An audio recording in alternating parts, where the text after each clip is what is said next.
Vitaly Martyr. Hi, this is Albert Haram Alvarez. Thanks to Proofgeist for these sessions. It's great to be together again for the Claris community. I know it's a lot of hard work to do these, so thank you for inviting SmallCo to present.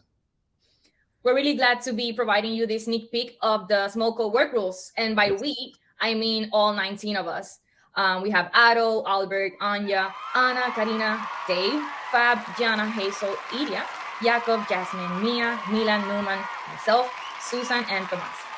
And you left off David. We have Dave and David participating. So thanks to all you guys who worked so hard to make this happen.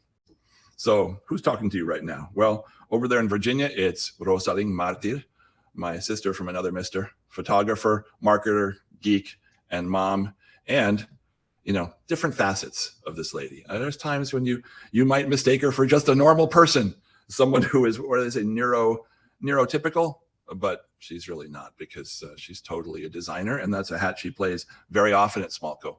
But she's changed roles at SmallCo when she starts to talk about, quote, the humans, end quote. At those moments, she's become a quant, someone who loves to recede into the world of logic and numbers and algorithms, safe from the confusion and the nonsensical nature of the social world. Thank you, Albert. And over there in Miami, we have Albert, who you probably know because he's a well-known design guru. He's also been around and learned about many different industries in life, including construction. He loves to build some stone bridges. And he's also an abuelito, our beloved Papo. A lot of the speakers here will probably also know Albert because he has been a mentor to all of us here in SmallCo, but also in the community in general. And he also has his faces as a classic all-American dad, a normal person, but also he has a very deep and scary sometimes designer role because of the way that he thinks and he sees everything that we don't see, and he's able to communicate it to us in a way that sometimes when he does, it might seem like he is on the clouds, like a quant. Which is why we have this picture right here, because sometimes he just seems out of this world when he's talking and you're like, wait, what? But at the end, you'll always see what he's explaining, and it all comes together. So it's a great way he's a great storyteller. So let's tell a story. Yes. I want to tell a story about a guy who's really helping to make all this thing happen right now, and that is Tomas, who's here with us. So chihi chiha for Tomas. Thank you for producing and for doing all that you do here at SmallCo. So we have some folks that you will be introduced to in these sessions. And before I give you the introduction to these particular characters, I'd like to just talk about design, because people tend to care a lot about it, right? App design is remarkable, is how difficult it is to work through those disagreements. It turns out that coders and clients, developers and designers share virtually no concepts about app design and share almost no working vocabulary. Now, sure, designers have their own lingo, as do coders and project managers, but this makes things even worse because the biggest disagreements happen between members of different camps who don't share that vocabulary.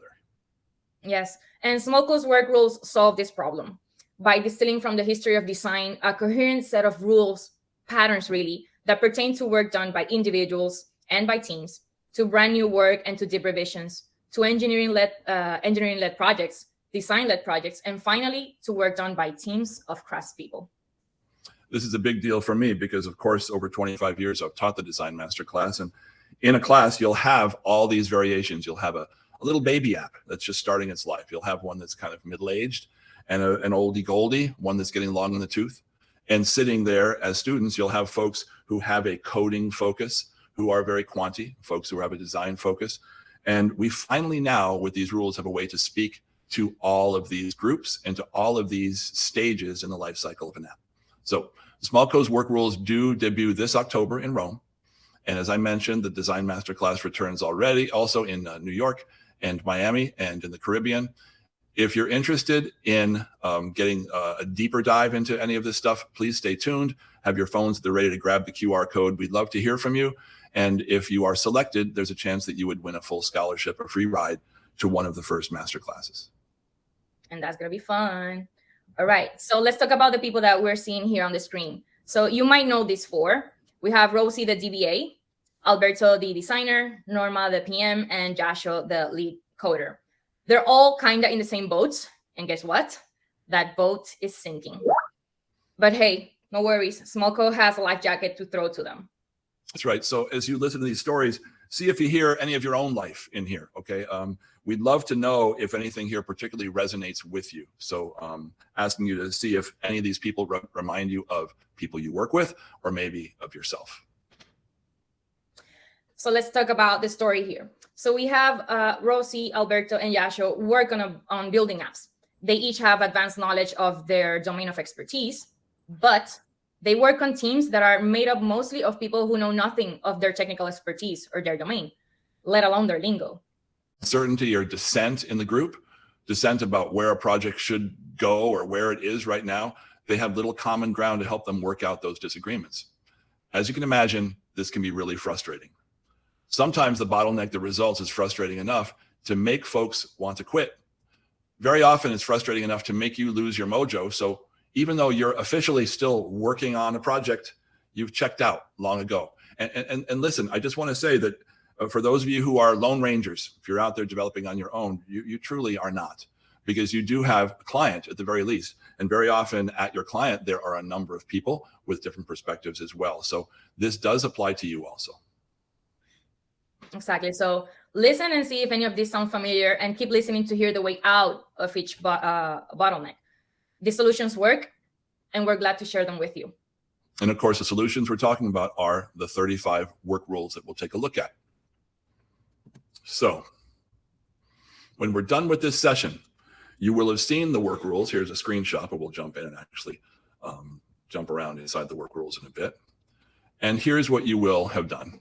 You will have seen a way that the rules provide a way to fight fair. You may get a sense of who is who on your team. You will have seen some examples of typical miscommunication. And we hope, and this is where we'd love to hear from you, we hope that we provide a way for you to get on the same page. So let's start with the story of Rosie, the DBA. No relation to Rosaling, of course. So Rosie, the data analyst, is told to port her workgroup's Excel sheets to a 1.0 mobile app using Clara Studio. Now, you don't have to ask Rosie twice. See, she's super conscientious and she's a quant's quant. So Rosie goes to the big system. She does an ETL, that is an extract, transform, and load. She takes all the resulting spreadsheets home over the weekend. She gets them all into first normal form, and she delivers this MVP candidate with the Clara Studio. So 2 weeks later, Quentin, her colleague there at work, her fellow DBA, calls her the rookie MVP GOAT, greatest of all time. He's really impressed because remember, he shares the same vocabulary, right? The problem is Alberto, cue the shark music, has been asked to keep an eye on what she's doing. So Alberto is the UX/UI lead. And Alberto says, you know, this MVP, it's a little too busy. It needs a visual hierarchy and grid-based layouts, and he's really not happy with the overuse of skeuomorphism. Finally, he says it needs to reduce its design debt. Now, Rosie feels like her company owes her a debt of gratitude for not punching Alberto. Take a look. Wonderful here again. Yeah, there it goes with the side eye. Yes. Meanwhile, Alberto is late with his work on the company's Shopify mobile commerce site. It's a second revision of the site whose scope was to add 2 new product lines originally left out of online sales. But now Alberto is sweating the interactive elements. He's chosen the shiniest cutting-edge JavaScript controls, but Norma, the PM, brings bad news from the testers. The new JavaScript is inconsistent and confusing. Alberto is clutching the shiny UX in a death grip. The e-commerce update is 3 months late. Have you been there? Have you been in this situation? You know, just to mention, ARIA landmarks is something along the way that Alberto mentions to Norma. And he says, you know, this is really old W3C stuff, and we should be supporting the proper structure of these pages. Norma really doesn't know what ARIA landmarks are, but she doesn't dare tell him. And this is one of the reasons why he is able to get a hold of the spec of this project. Now, Joshua is lead coder working under Norma. the PM on the company-wide production app suite that manages work across 5 management locations and 3 production facilities. Jasho saw bug reports trending up. He thinks he knows why.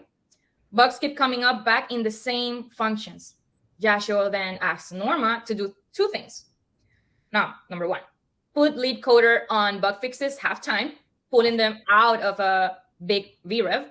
Number 2, implement his changes to naming standards for objects and procedures and retroactively comment reuse code that lacks documentation. You know what Norma said, right? I can't lose any more time on this VREV. We're over budget, and I can't rationalize spending more time on documenting all code. For a little bit more on this, please tune in to Yakov's session on the golden repair. This whole very startling notion to some of putting lead coders on bug fixes. Well, he'll talk a little bit about that. Okay, so what does this all result in? At this point, Jasho has posted his resume and he'll soon quit. He doesn't like working on bad code, and in his opinion, the production app suite is now bad code. Now, Alberto better start polishing his own CV because that Shopify mobile commerce site, and now his job is in danger. And Rosie? Well, she really loved Clara Studio, but she won't be volunteering her capabilities again at this firm to port Excel sheets to a 1.0 mobile app or for anything else for that matter. Norma is not in a great situation either. Both the e-commerce revision and the production suite V2 are in danger, and therefore, so is her job. So please, if any of you are experiencing PTSD at this moment, our apologies. Please note down the situations and call 877-66-SMALL. What Rosie, Alberto, Norma, and Jasho need is a common language to work through their misunderstandings. This language needs to be simple, approachable, and it needs to be embodied. Now, it's kind of a strange word, but it's really a very simple thing. It means it shouldn't be abstract. It should kind of be something tangible, something you can really wrap your arms around. Enter SmallCo's work rules. That's what this is all about. So now that brings us to the point where we can show you these work rules. What you're seeing in this case with the SmallCo work rules are the pretty much final lead images, the final headlines, final cut lines. We have not yet finished editing text for rules and for the stuff down the page, which we'll show you. That's still in process. And that's where, if you like what you see and you want to join this project and get a chance to join us also in New York or Miami or in Vegas, please go ahead and get that QR code and fill this out and talk to us. We'd love to have you here with us on this project. And so, ladies and gentlemen, here are SmallCo's work rules. Thank you very much to all these people here listed on the right. And how does this thing work? Well, as it turns out, when you're on the left-hand side, you're dealing with younger apps. When you're on the right-hand side, you're dealing with quite mature apps and even systems of apps or large companies that have platforms. When you are at the top, you are dealing with early introductions to each column. When you are in this particular column, you're speaking to quants. Here, you're speaking to designers. Here, to the whole team. And that's as far as I'll go on this introduction for now. Just to say that we're likely, given the story, to find that there's going to be something in this column that will help us when speaking to to Rosie and Alberto, right? So what's that first case? Yes, that one that you just mentioned. We have Rosie versus Alberto, and the rule is quant, then quality. Okay, so here's that rule. Click to pull it up, and then you will note that we have a headline and a cut line. The cut line here in this case says you've built it faster, stronger, smaller, taller, cheaper. You've inspired us. Qualities like safety and design can follow close, but they never lead. Now let's take a moment to actually show the video that we produced for Quant and Quality, and we'll be back with you.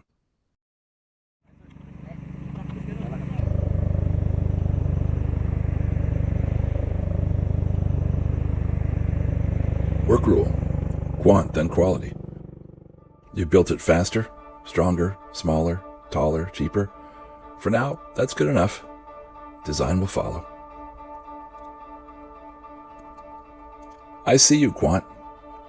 Big props for your big vision. A vision that lets you filter out all the annoying incidental details, like people, for instance. who stand between you and your goal. Work it. Make it. Do it. Harder, better, faster,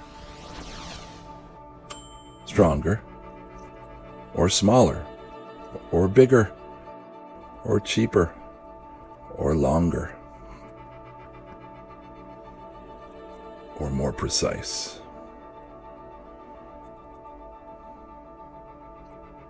We know how you like it. Focus on one of those at a time, and then amaze us at the giant leaps in quantitative advantage. We love you for who you are, and that means we don't go disappointing ourselves by expecting a fully realized, fully rounded, and balanced, beautiful design right out of the gate. Even Mother Nature doesn't go straight for butterfly. So, take things step by step, and stay in your lane. You do you. Because you bout that quant. Quality will come later. Beauty takes time, and it can't be rushed. Let early tech be a little lumpy. Breakthroughs are worth it. New tech is quanti. Always has been, always will be. Quality will have its day in the sun. But today belongs to the quant. So, work rule. Don't bring on the designers until it's time.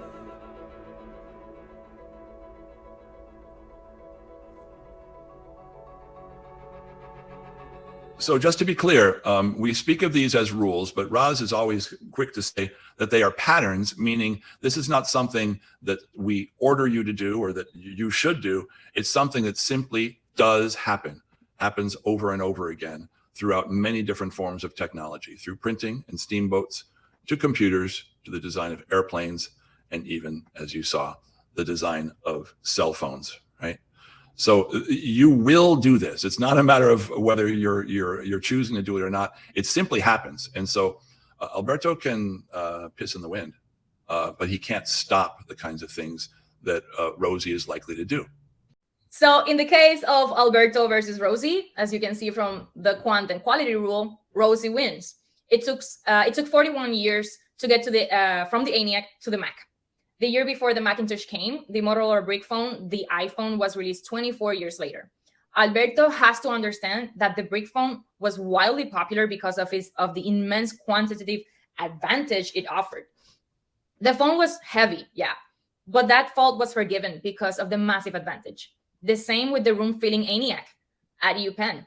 No one minded that it was fiendishly difficult to use and required dozens of brilliant women to make it work.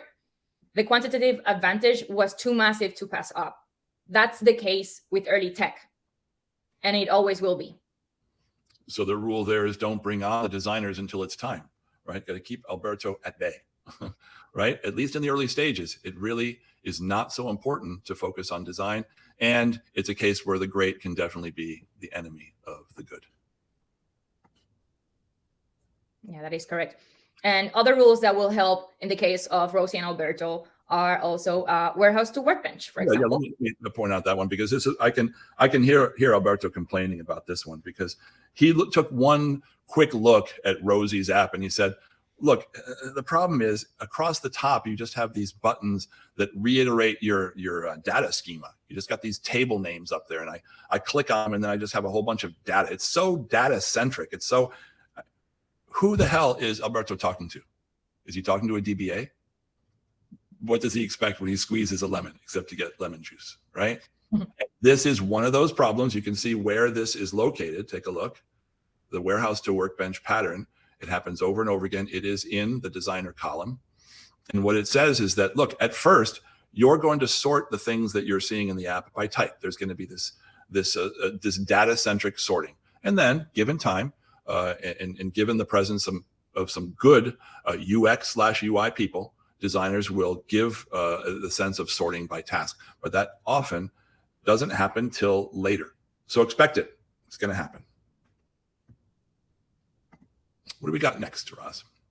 Well, next we have the case of Alberto versus Norma. All right. Well, there's plenty of mistakes that Norma made. What do you think is the first pattern we should deal with? Well, let's talk about stand-up. Well, the idea of the stand-up pattern is that you have an app slowly taking on shape and slowly taking on character. It doesn't happen all at once. You have to allow that to happen. Once again, it's a matter of pace. Are you seeing a pattern? How many of these rules say something about quant, then quality, warehouse to workbench? They're about a process. Same thing is true of this pattern that I'd like to focus on a little bit now. And particularly, I'd like to read this. Thank your designers for white space. Their work pops. Cool. But don't muzzle expression for style. Design is a good servant and a bad master. And I want you to remember back to that lovely photo of Alberto, the designer, and realize that someone put him in charge of some critical things. That was not a good move. And remember that what happened very quickly is that Norma gave over a scope creep, a big scope creep item to Alberto. What was the purpose of the project? To bring those last two product lines into the e-commerce system. It really had nothing, ARIA landmarks. And somehow that magic word worked, the magic phrase worked, and sure enough, he got that in the scope. That was her first mistake. She really missed in letting him lead. Design should serve and really doesn't do a great job of leading. Just to point out that this particular rule is in the column for the team. This is where we have folks who are very often a little bit more neurotypical, maybe a bit more normal, who are managing the other folks and keeping the brilliance of the designers and the quants at the service of the customer. What's next? So next we have the case of Yasho versus Norma. And the rule here is golden repair. Yes. And this is one of the most amazing and most powerful rules. And I'm not going to go too far into it now, because I do want you to go look up Jako's session. It's fantastic. Just to take a look at this picture and to understand the notion very clearly shown that we do in our age today, the age that we're blessed enough to live through, to have the chance for our repairs to drastically improve upon the life of humanity up until this point. So look at that man's leg. How stunning, how inspiring. The truth is there are ways to build apps, to do tech where you repair, or as it's called in Japanese cultures, kutsukoroi, right? So the plate broke. We are fixing it with gold. We are celebrating the fact that it broke. And we are celebrating the fact that at this moment, that repair is actually stronger and certainly more valuable than the original ceramic. So I think that's enough there. Please do watch Jako's session for more on this. Yes, and to do a little recap on the actual case of Yasho versus Norma. So Yasho will do better with Norma after she knows kutsukuroi, which is the image that we just saw, and the pattern of golden repair. Ernest Hemingway wrote that we become strong in all our broken places. That's where this rule comes in. That turns out not to be a poetic flight of fancy, but a cold fact resulting in highly valuing repair, even as we value greater than original work. It's a technical fact of life that attentiveness to failures automatically strengthens work precisely at the points where it is experiencing the greatest failures. Right. And listen, there are other places that Norma and that actually I would say that Yasho can interest Norma in different ways to put together a project management plan and to actually create the order of a scoping document. One of them is a cap, lap, thatch. Early on, you build single ply, then the work folds and folds again, the layers ever thinner, the work ever stronger. And of course, we have much more below on this as well. And finally, the last one to look at is tucked in or to forcola. This notion that depending on the complexity of the situation, you can have a very simple solution or a very complicated one. So if it's open water, then you can simply row. But if it's Venice, well, these are the tools you need at the back of a gondola in Venice, given the fact that Venice is that complex. So simple problem, look for a simple solution. More complex problem, look for a more complex solution. Don't let a simple problem get a complicated solution needlessly. So take a look at the language that was used by each of these folks in the course of their arguments. Now, Norma, her lingo was not too bad, and much of the group has to understand it because it's project management and they're all working on the project. She owns this language. It's a little weird to be talking about rugby, scrum. It's a little strange, but it's not that bad, right? But very much she's in that world. And so when Yasho comes with something really, really wonderful to tell her, but he starts talking about black swan events and anti-fragility, which is the way he presented the argument at first. You can't blame her for looking over his shoulder and checking her watch, right? So hopefully we have the chance with these rules to provide the simpler, more embodied notion. So he says to her, remember the golden repair, and he makes a case that does convince her to put some better talent on bug fixes. We know it makes sense. There's an argument behind that, and hopefully we have the words to allow us to make the argument better. I think we should consider that Rosie, for all her great work and all her conscientiousness, when she started talking ETL to Alberto, it's a little bit like she burped in public, right? It's really not, it's not what she needed to say. So if you can start using a more common vocabulary and speak about, hey, quant and quality, and everyone knows that this is what's happened over and over again through history. Those early railroad trains, they were relatively fast, but they were not pleasant to ride in. Mm-hmm. But given time came the comforts of cushioned seats and a newspaper and maybe a cup of tea and eventually air conditioning and wonderful stations, right? It comes with time. That's the way these things go. And in that sense, these are these patterns that are quite valuable to hold on to because they will happen again. I think the one thing that's important to know is that you will hear over and over again as part of the hype of tech that this is unprecedented. It's never happened before in history. This will annihilate space and time. Google it. Annihilate space and time. What was the technology that will annihilate space and time? The bicycle. The same phrase was also used for the train, a train that went 15 miles an hour, annihilating space and time. So the hype machine has been running for a long time, and the hype machine is not wise. It's not honest. It's fake, right? These things do have precedence. And now, thanks to the work of our 19 people over here, you can take a look at some of those precedents and maybe learn from them. So I ask you, please, if this is interesting at all to you, go ahead and get that QR code up there, send us your name, tell us why this is interesting to you, and see if we might not be able to include you. So Roz, I guess the time has come to say goodbye. Well, it's more of a see you later. See you later. See you very soon, guys. It's great to be with you. Wonderful community. Thanks so much to Tomas for your help. Roz, great working with you. And we'll talk very soon. Bye-bye.